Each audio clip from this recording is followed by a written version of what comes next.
Hai guys, kembali lagi ini bersama Devasi dan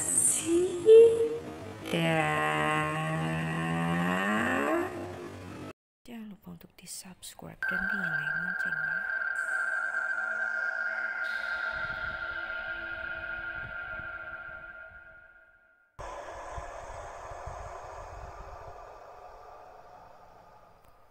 Pernah gak sih kalian makan ikan kuah kuning yang dia itu cuman kayak kepalanya doang gitu?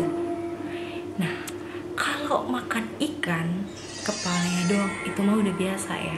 Bayangin kalau yang direbus itu kepala manusia, guys. Gimana ceritanya? So guys, hari ini Liva bakal ngebahas tentang pembunuhan yang dilakukan oleh seorang psikopat yang bener-bener gak punya hati. Pada tanggal 29 bulan 3 2021, tepatnya hari Senin, kejadian tragis ini dialami oleh seorang mua dan desainer yaitu Ayazan Edilova. Kisah ini dimulai dari hilangnya seorang gadis tersebut yang berprofesi mua dan dia juga desainer. Jadi kerabat dan saudara-saudaranya itu menelpon berulang-ulang kali dan gak ada jawaban, guys. Jadi mereka meminta tolong polisi untuk mencari anak tersebut. Namun pihak kepolisian malah bilang kalau mungkin lagi hangout sama teman-temannya atau menginap di rumah temannya dan lain sebagainya. Tapi firasat keluarga dan teman-temannya mengatakan tidak, karena tidak biasanya anak tersebut itu menghilang tanpa komunikasi sedikit pun dengan kerabat, saudara, atau keluarganya. Waktu keluarga dan kerabatnya itu melaporkan kehilangannya si Edilova ini, polisi itu ngejawab gini, guys, kita itu nggak punya polisi cadangan. Jadi gak ngerti lagi, dia nggak paham. Dan ketika beberapa hari si Edilova ini menghilang, barulah polisi ini melakukan pencarian setelah dipaksa oleh keluarga dari si Edilova ini.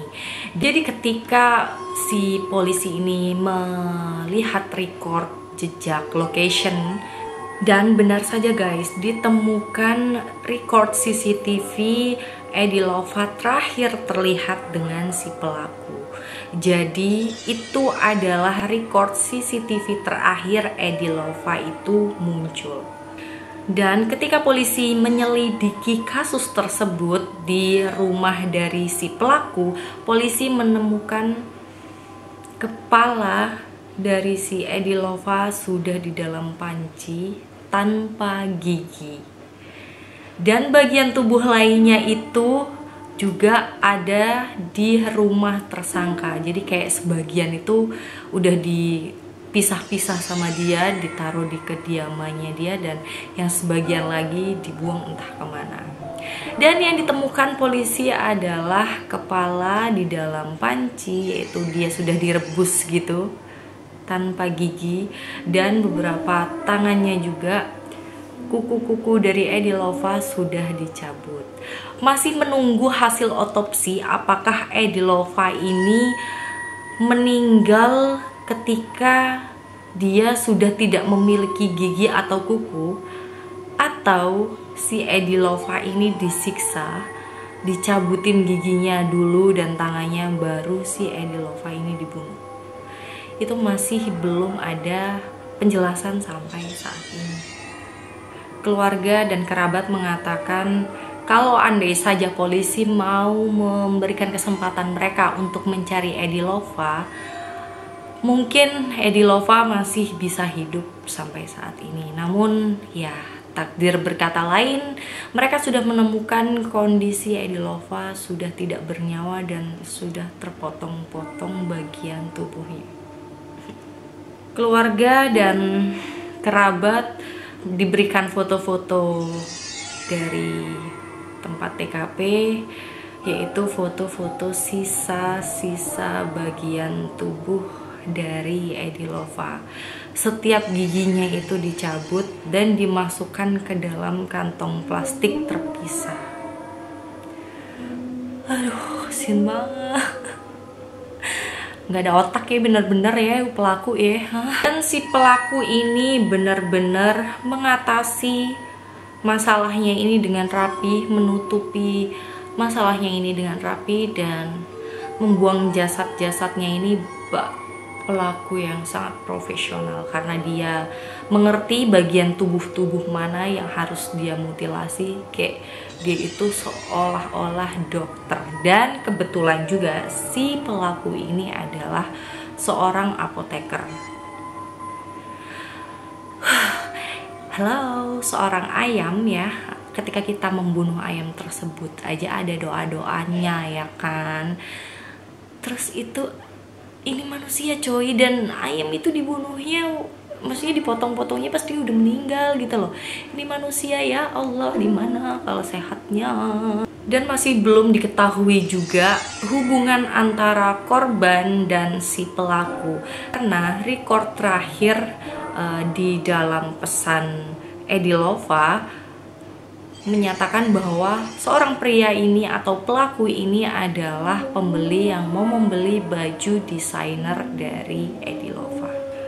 Dan polisi pun menduga pria ini atau tersangka ini atau pelaku ini sudah merencanakan semuanya itu secara detail tentang pembunuhan yang dilakukan terhadap Edilova tersebut. Tidak ada motif dalam pembunuhan, dan masih belum terungkap apa yang dimau dan dimaksud oleh tersangka sehingga pelaku tersebut bisa membunuh dengan sadis dan teganya dan bisa memutilasi Edilova, masih belum diketahui. Dan waktu tersangka ini dibekuk oleh polisi, dia sempat melakukan bunuh diri agar dia itu tidak ditangkap oleh polisi, namun berhasil dicegah oleh polisi dan akhirnya dibawalah si tersangka ini ke rumah sakit. Dan di rumah sakit diawasi sangat ketat, menunggu hingga dia sadar. So guys, ngeri banget. Jadi kalau misalkan ketemuan di tempat umum aja lah ya, biar nggak berkelanjutan yang enggak gitu kan ya. Orang zaman sekarang pada gila ya, gila banget tanpa ada alasan salah atau apapun dia bisa gitu ya penggal kepala orang terus direbus. Ya Allah, ini manusia coy, manusia bukan hewan. Ya Allah, tega banget. Bayangin gak sih gimana perasaan keluarga dan teman-temannya ketika tahu si Edilova ini meninggal dengan cara yang sangat-sangat mengenaskan. Kalau aku jadi teman Edilova dan keluarganya, mungkin aku udah nangis nggak karu-karuan guys. Polisi juga menduga sebelum Edilova dibunuh secara tragis, Edilova sudah diperkosa secara brutal juga oleh tersangka tersebut. So guys, itu tadi cerita dari seorang gadis yang meninggal secara mengenaskan di tangan pelaku psikopat. So buat teman-teman, kalau misalkan kalian ada cerita lagi yang perlu dibahas dan diulas, boleh banget untuk kalian komen di bawah atau direct message for my Instagram Livasida juga. Dan thank you so much buat teman-teman yang udah support. Yang belum subscribe, jangan lupa untuk di subscribe, like, share, dan komen di bawah kalau misalkan kalian ada saran buat Liva ya. Thank you so much, bye.